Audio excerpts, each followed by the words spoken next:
بسم الله الرحمن الرحيم الحمد لله والصلاة والسلام على رسول الله وعلى آله وصحبه ومن تبعهم بإحسان إلى يوم الدين أما بعد ما زلنا في قراءتنا من هذا الكتاب المبارك le 14e cours et on est toujours dans la lecture de ces 40 ahadiths de l'imam al-Nawawi rahmatullahi alayhi. Dans le dernier cours, on avait lu le 12e hadith d'Abu Huraira qui disait que fait partie du bon islam de la personne que cette personne s'occupe de ce qui la regarde et que quant au fait d'être trop curieux, ça emmènera à toucher à ton honneur et à faire fuir les gens de toi. Donc, occupe-toi déjà de toi, car on a tous des obligations et des choses à corriger. Et ne perds pas ton temps à regarder ce que font les autres. نعم. والآن نقرأ في حديث جديد. عن أبي حمزة أنس بن مالك رضي الله عنه خادم رسول الله صلى الله عليه وسلم عن النبي صلى الله عليه وسلم قال: لا يؤمن أحدكم حتى يحب لأخيه ما يحب لنفسه. رواه البخاري ومسلم. Donc dans ce hadith d'Abu Hamza Anas ibn Malik, qui était le servant du messager d'Allah sallallahu alayhi wa sallam, il rapporte que le prophète a dit: aucun de vous ne croira d'une foi parfaite jusqu'à ce qu'il aime pour son frère ce qu'il aime pour lui-même.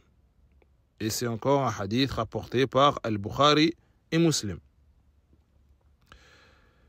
Donc, ce hadith, hadithun azim, si ce hadith, il était appliqué par chaque musulman, il n'y aurait pas d'injustice au sein de la communauté. Si chaque musulman mettait ce hadith en application à la lettre et se souciait autant du bien de son frère qu'il se soucie de son bien à lui, wallahi la kunna fi amnin wa salama, on vivrait dans une sérénité complète, en totale confiance. ولكن شيء أراده الله وله الحكمة البالغة. Mais c'est une chose qu'Allah a décrétée comme cela. Et Allah Azza wa Jal, il a la sagesse parfaite, complète. وهو القائل: والله يعلم وأنتم لا تعلمون. Et Allah dit lui-même dans son livre: et Allah sait et vous ne savez pas. Allah possède la science de toutes choses. Donc nous, ce qui nous incombe, c'est d'accepter et de se soumettre. Et ça, qu'on connaisse la sagesse ou qu'on ne la connaisse pas. طيب. نعم. قال الشيخ عبد المحسن العباد حفظه الله: في هذا الحديث نفي كمال الإيمان الواجب عن المسلم حتى يحب لأخيه المسلم ما يحب لنفسه. Donc, ce hadith nous indique que le musulman n'aura pas la foi complète, parfaite, tant qu'il n'aimera pas pour son frère musulman ce qu'il aime pour lui-même. وَذَلِكَ فِي أُمُورِ الدُّنْيَا وَالْآخِرَةِ. Et cela dans les choses de ce bas monde et dans les choses de l'au-delà. ويدخل في ذلك أن يعامل الناس بمثل ما يحب أن يعاملوه به. Et ça comprend le fait d'avoir un bon comportement avec les gens, dans le sens qu'il aimerait que ces gens aient un bon comportement avec lui. فقد جاء في صحيح مسلم عن عبد الله بن عمرو بن العاص رضي الله عنه في حديث طويل فمن أحب أن يزحزح عن النار ويدخل الجنة فلتأتيه منيته وهو يؤمن بالله واليوم الآخر وليأتي إلى الناس الذي يحب أن يؤتى إليه. Donc dans un hadith qui est assez long, le prophète sallallahu alayhi wa sallam, il a dit que quiconque veut être préservé de l'enfer et entrer au paradis et que la mort lui vienne alors qu'il croit en Allah et au jour dernier, qu'il agisse avec les gens comme il aimerait qu'on agisse avec lui. Naam. وقال الله عز وجل ويل للمطففين الذين إذا اكتالوا على الناس يستوفون وإذا كالوهم أو وزنوهم يخسرون. Et Allah il dit dans Surat al-Mutaffifin, malheur aux fraudeurs, ceux qui exigent la pleine mesure pour eux-mêmes, mais fraudent lorsqu'ils mesurent ou pèsent pour les autres. Naam. Donc, ce hadith nous appelle à être équitable. Et si ce hadith était appliqué, on ne serait pas comme ça aujourd'hui. Car on fait tout l'opposé. Tu as une chose de bien, tu veux en faire profiter personne. Et ceux autour de toi, c'est pareil. Tout le monde est égoïste. Chacun se préoccupe de sa propre personne, sans regarder son frère, peut-être dans le besoin. Naam. Aussi, ce hadith nous appelle à repousser la jalousie, al-hasad. Car la jalousie est l'opposé de ce qui est voulu par ce hadith. Wal-hasad tamanni zawal ni'matil mahsoud ila al-hasid. Et la jalousie, c'est le fait de désirer que le bien de la personne jalousée disparaisse. Naam. Et le jaloux, lui, ce qu'il veut, c'est que le bien que possède son frère lui soit enlevé. Et ça fait partie des signes d'une faible foi. Celui qui a cette caractéristique, il n'aura pas la foi parfaite, comme c'est mentionné dans le hadith. Et aussi, la jalousie, al-hasad, elle est de deux sortes. Il y a une jalousie louable et une jalousie blâmable. La louable, c'est, par exemple, être jaloux de quelqu'un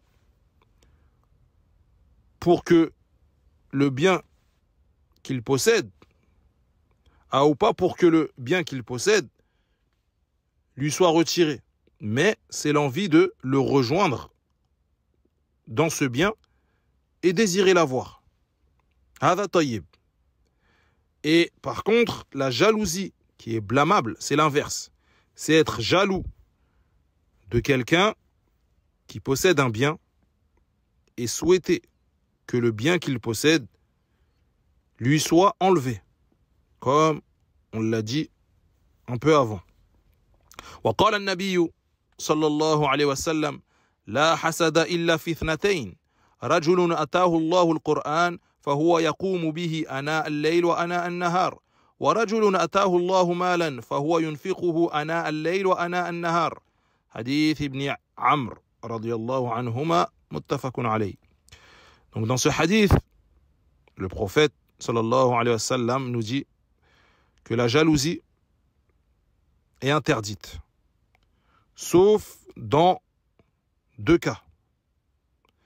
Le premier cas, un homme à qui Allah a accordé la mémorisation du Coran et cet homme s'y consacre nuit et jour. Et un autre homme à qui Allah a accordé beaucoup de biens et dépense de ses biens nuit et jour. C'est un hadith rapporté par Al-Bukhari et Muslim. Et combien sont les gens touchés par la jalousie qui est blâmable et ça les pousse à transgresser. قال سبحانه في سورة النساء أم يحسدون الناس على ما آتاهم الله من فضله. Allah dit dans le sens du verset, jalouse-t-il les gens de par ce qu'Allah leur a donné, de par sa grâce, car le fait d'avoir ou le fait d'être jaloux, c'est une forme de rejet du qadar, du destin. Tu n'acceptes pas qu'Allah Azza wa Jal ait accordé des bienfaits à un tel. Il y en a, c'est une jalousie abusive. Sois content pour ton frère, pour ce qu'Allah lui a donné. Ya akhi, toi, si tu veux cela, fais des efforts. Demande à Allah subhanahu, fais les causes, car alimenter cette jalousie sans raison, ça ne sert à rien. Et même, ça va te nuire. Comme ça a nui à Iblis, qui a été maudit. Il a été jaloux de Adam, alayhi salam. Et là, on retient que le fait d'être jaloux, il y a par cela une ressemblance à Iblis. Naam. Et si on regarde bien, les gens, en général, se jalousent dans leur domaine commun. Par exemple, le commerçant va jalouser l'autre commerçant qui propose la même marchandise que lui. Peut-être ils sont dans des villes éloignées, mais juste le fait de savoir qu'il propose la même chose que lui, la jalousie s'installe. Bien sûr, ce n'est pas dans l'absolu, mais c'est quelque chose de fréquent. Tu ne verras pas un boulanger jalouser un pharmacien, par exemple, car il ne propose pas la même chose. Le boulanger aura cette jalousie envers le boulanger de l'autre rue. Et là, on parle des choses de la dunya. Savoir que la jalousie, ça arrive même chez les étudiants en sciences. Et des fois, c'est même pire, plus grave chez eux. Car Ash-Shaytan veut les faire sortir du khayr dans lequel ils sont. Un frère va te questionner, par exemple, et te dire: tu en es où dans le Coran, dans la mémorisation? Tu vas lui dire: Alhamdulillah, j'ai terminé. Khalas. La jalousie prend place dans le cœur de ce frère. Et en réalité, un frère te dit ça, tu es censé être content pour lui. Ça doit te réjouir. Et ça doit toi-même t'encourager à faire des efforts pour finir la mémorisation du Coran. Walakin, hakada. Donc, en général, la jalousie, c'est sur des gens qui font la même chose que toi, ou qui te ressemblent, ou autres. Mais il y a un point commun. Et donc la jalousie, elle a des degrés, des niveaux, selon la personne. Et celui qui ressent hada, qu'il repousse autant que possible et se corrige. طيب نرجع إلى الحديث. قال النبي صلى الله عليه وسلم لا يؤمن أحدكم حتى يحب لأخيه ما يحب لنفسه. Aucun de vous croira parfaitement jusqu'à ce qu'il aime pour son frère ce qu'il aime pour lui-même. Et là, la négation, quand il dit ne croira pas d'une foi parfaite. Ça ne veut pas dire que celui qui n'a pas ce niveau de foi sort de l'islam. Non, c'est pas ça. Mais ça réduit de son iman, de sa foi. Et en tout cas, voilà comment le mu'min doit être avec son frère. Le croyant doit être avec son frère et doit se comporter de cette façon. قال عز وجل والمؤمنون والمؤمنات بعضهم أولياء بعض. Allah il dit dans ce verset, et les croyants et les croyantes sont alliés les uns les autres. وقال النبي صلى الله عليه وسلم المؤمن للمؤمن كالبنيان يشد بعضه بعضا. Et le prophète a dit dans un hadith, les croyants entre eux sont à l'image d'une construction. Ils se soutiennent les uns les autres. Et il y a plein d'autres textes qui appellent à la fraternité et à être un soutien pour son frère. Et là, bien sûr, quand le prophète dit que t'aimes pour ton frère ce que tu aimes pour toi-même, ça concerne les actes de bien seulement. Le bien que tu fais, qu'Allah t'a accordé. Car il y en a, ils accomplissent des actes mauvais, des actes interdits, mais eux aiment cela et aimeraient voir ceux qui les entourent faire ces actes avec eux, pensant leur apporter un bien. Alors que non, c'est pas ce qui est demandé dans le hadith. On ne fait pas du bien à son frère en lui offrant du haram ou en l'invitant dans du haram. Par exemple, quelqu'un boit de l'alcool et propose à celui avec lui un verre et dit, moi, j'aime pour mon frère ce que j'aime pour moi-même. Là, non, on lui dira, déjà, ce que t'aimes toi, c'est pas bon, c'est pas halal. Donc là, tu te fais du mal à toi et en plus, tu veux faire du mal à ton frère. Non? Donc, c'est uniquement dans le bien, dans ce qui est autorisé que le hadith fait allusion. Taïb. Aussi, aimer pour ton frère ce que tu aimes pour toi-même, peut-être ton frère en question ne voit pas que c'est un bien pour lui et ne va pas l'accepter. Tu vas le conseiller sur une chose et lui s'y refuse et n'accepte pas. Et ça arrive très souvent. Toi, tu prodigues le conseil, ad-din an-nasiha, il accepte pas, ma alayk, tu auras fait ce qui t'incombe. Toi, tu sais que c'est un bien, mais lui s'y refuse. Peut-être, et c'est ce qu'on espère, qu'il se réformera. Tu donnes ton conseil et tu n'insistes pas. Et ce hadith appelle aussi à faire da'wa. Chacun à son niveau. طيب.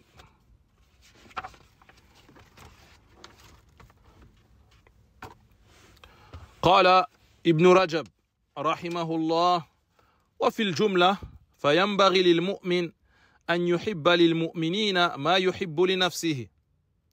Donc Ibn Rajab il dit que il incombe aux croyants qu'il aime pour les croyants ce qu'il aime pour lui-même.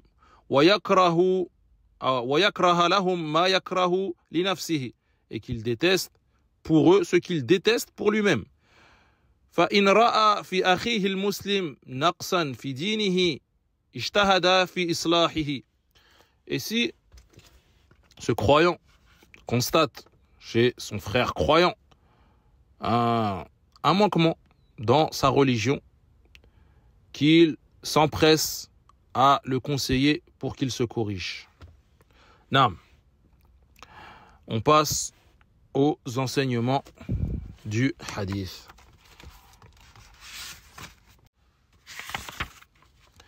Mimma yustafadu min al-hadith. Donc les enseignements du hadith. أولا أن يحب المسلم لأخيه المسلم ما يحب لنفسه ويكره له ما يكره له. Donc le premier enseignement, que le musulman doit aimer pour son frère musulman ce qu'il aime pour lui-même et détester pour lui ce qu'il déteste pour lui-même. Taïb, donc ton frère, akhil muslim, tu l'aides dans le bien. Tu l'assistes comme tu peux. Tu veux le bien pour le bien que tu veux pour toi, tu le veux pour lui aussi. Et l'islam appelle à s'entraider les uns les autres. كما قال عز وجل وتعاونوا على البر والتقوى ولا تعاونوا على الإثم والعدوان. Entraidez-vous dans les bonnes œuvres et dans la piété, et ne vous entraidez pas dans le péché et la transgression. نعم. ثانيا الترغيب في ذلك لنفي كمال الإيمان الواجب عنه حتى يكون كذلك.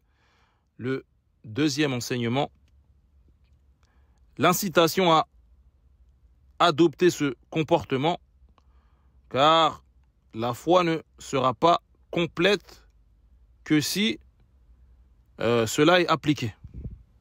نعم. ثالثا أن المؤمنين يتفاوتون في الإيمان.